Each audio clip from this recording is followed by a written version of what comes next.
Frampton Nuttall endeavored to say the correct something which should duly flatter the niece of the moment without unduly discounting the aunt that was to come. Beautiful line from The Open Window by Saki coming up today. Which way are we going? Out the window! There's nothing like a good defenestration story, I tell you. All right, so let's talk about... Let's just start with walking through this story. Let's do a plot summary, old school style, and then we'll jump into our discussion of it. So we open with our main character, Mr. Nuttall. He's new to this town, and he's being introduced to people of the town. And he's tracking down some nerve cure of some sort. I thought the story was going a totally different direction. But his sister used to live here 4 years prior, so she's got these letters of introduction. Why don't you meet these people at the town, get to know the people, it'll be fun, eh? Little Die Hard reference. All right, and as he's getting to meet one, the strong-willed niece Vera comes down to talk to him about the personal tragedy of her aunt. Like, you need to know this, Mr. Nuttall. She's been through a lot. Basically, her brothers and husband went out this window. Why? I don't know. They go out the window. That's where they go for hunting, is out the window, and they never returned. Right? And, oh, this was 3 years ago. Your sister hasn't been here in 4 years. Okay, that's why you haven't heard this story. And tells them all about this tragedy and how the aunt is like, I don't want to say crazy, but, you know, someone who leaves the window open every day. I don't know. Seems very dedicated, very romantic, I guess. Let's put it that way. Idealistic, perhaps. Only to be like, holy crap, there is the husband and brother suddenly. And so Mr. Nuttall is like, oh my God, these people have been gone for 3 years. Are these ghosts? He splits. Right, he's terrified. And the aunt's totally like, oh, hey, hubby, so glad you're back, as if it were no big deal. Well, as the guy, Mr. Nuttall, takes off, we hear the line basically that, oh, I'm sure it was the dog that scared them off. And we have this line that basically talks about how Vera was always had a romance for short stories. Cut, which, okay, the clues are there. And I realize not everyone was like, well, what does that mean? Maybe let's just kind of walk through what we think the interpretation is. So to me, this story has 2 twists. Okay, everybody talks about how there's one twist. To me, there's 2 twists here. Oh, 2 twists. A dually. I like it. All right, so hit me with the first one. This one might not be as strong, but it is absolutely a twist. Is you think the husband and brothers are dead. Right, the Vera's laying out this story, who is the strong-willed niece. And the first twist is when you see them, and it means either it's kind of like almost like a Charles Dickens experience, where all of a sudden you're like, oh no, supernatural, right? Like these people are dead and they're come back to life, or what the heck happened? Probably less likely that they're still alive, but either way, you learn that what you thought were 3 people who had passed away along with this dog are suddenly alive. Right, so we're put in this supernatural experience, and it didn't feel that way at the beginning because there are no clues that this is going to be a supernatural story. So it kind of has you on your toes, because I feel like, just like Mr. Nuttall, we're put in a place that is trustworthy, right? We're kind of supposed to believe everything up to this point in time. So why wouldn't we think that it is a supernatural story? If we left it at that, we would almost start to question of how reliable is this story being told to us, right? By this strong-willed Vera, essentially. And that's when the second twist happens, where that final line about Vera basically saying, oh, I'm sure he was scared of the dog, which there was no mention of the dog. So you know she's a fibber, right? Like she's willing to lie. And then there's that quick line that says that she was, had a penchant for romance short stories. And that's when you realize, to me, that's the second twist, where you realize, oh, actually, she made that whole story up. They probably never passed away 3 years ago. That whole thing was just a invention of her mind to mess with this guy who already has bad nerves, right? He's looking for the nerve cure and needs to rest probably. And that's when you realize, oh, this could be the shenanigans and mischievousness of a young child playing a trick on this visitor. They were only gone for the day and just came back, which is why the aunt was totally like, hey, hubby, as opposed to being super excited that they were returning. I think it was a little bit more natural, it made more sense, and that's why he took off because of this big fib.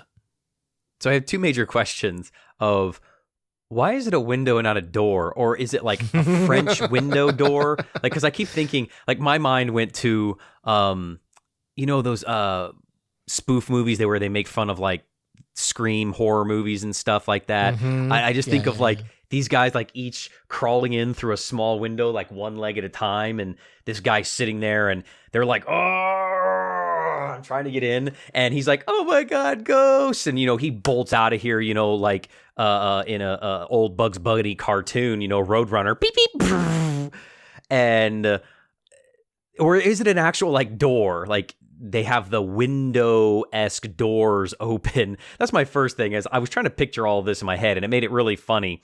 And second of all, what is it about when children feel like they have the upper hand, that they always have this, not malicious so much, but as you said, this devious side to them, that they like being able to pull one over on adults because they're usually the ones that are kind of, I guess, put in their place by adults. So it's nice to have that feeling as a kid to pull one over on your elders. And that just, that's kind of the crux of the story for me. So Vera knows that he has this nerve condition, that he needs to rest. I don't know if he's jumpy or what. Do you think she was more willing to mess with him because of that?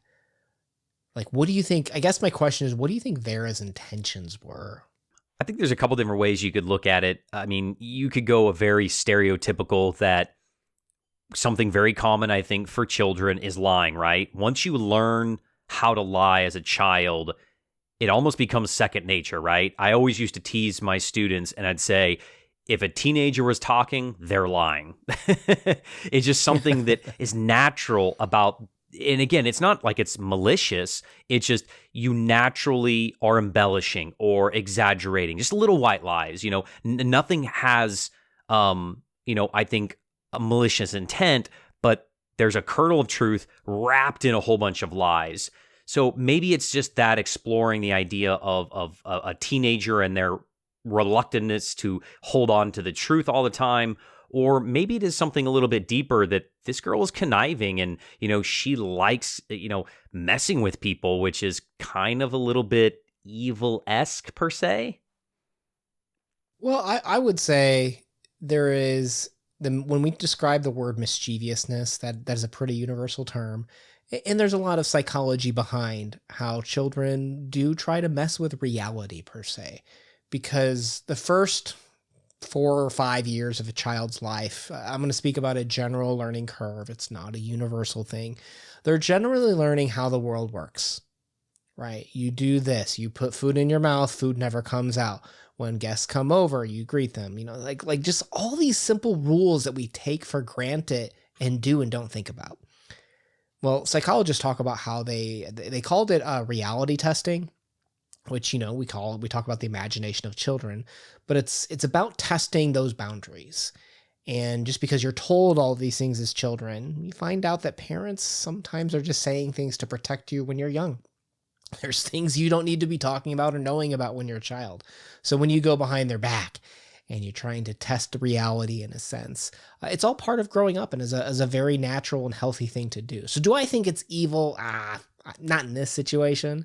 I do think that she's kind of learning about people's abilities to react to fears.